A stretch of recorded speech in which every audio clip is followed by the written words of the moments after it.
ইয়ামিন আকাশ ছুঁয়ে উঠতে থাকলো, বহুদূর উঠতে থাকলো এবং এক সময় ফিলিস্তিনিতে পৌঁছালো। ইয়ামিনকে দেখা মাত্রই ইসরায়েলি ড্রোনগুলো আক্রমণ করতে থাকলো।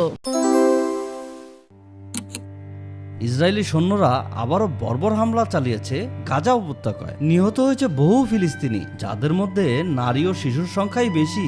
আতর্কিত এই হামলায় রাফায় একদিনই 400 মানুষ মারা গেছে। পুরো পৃথিবীতেই এর তীব্র নিন্দা জানাচ্ছে, কিন্তু মুসলিম আরব দেশগুলো বরাবর মতো এখনো চুপ রয়েছে, কেউ কিছুই করতে পারছে না। হে আল্লাহ, হে পরওয়ারদিগার, তুমি আমাদের রক্ষা করো।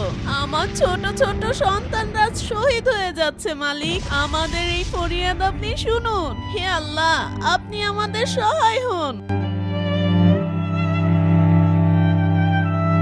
সাম্বা, ইসরায়েল কেন এভাবে ফিলিস্তিনিদের উপরে হামলা চালাচ্ছে?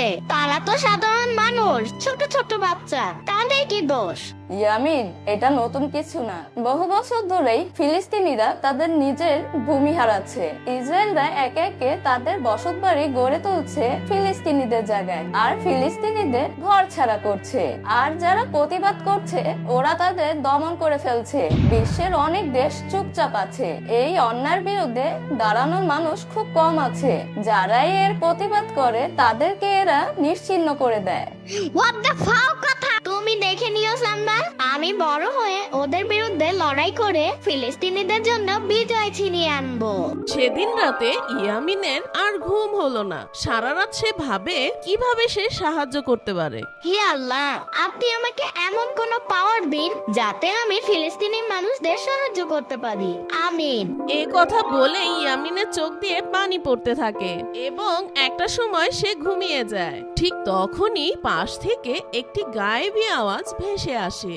ইয়ামিন, আল্লাহ তাআলা তোমার মনের আশা পূরণ করেছেন। তুমি অসহায় মানুষদের সাহায্য করতে চাও, তাই তুমি আগামীকাল ঘুম থেকে ওঠার পর তোমাদের বাড়ি থেকে দূরে একটা বটগাছের কাছে যাবা। আল্লাহ তাআলা তোমার সহায় হন। পরদিন সকালে ইয়ামিন ঘুম থেকে উঠে আর উঠে গান গাইতে থাকে।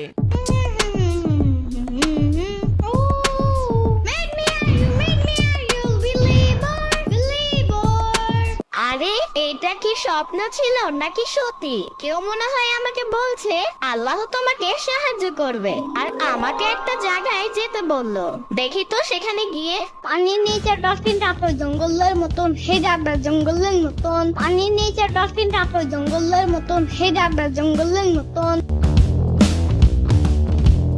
হোয়াট দ্য ফাও কথা! আরে কই, এখানে তো কিছু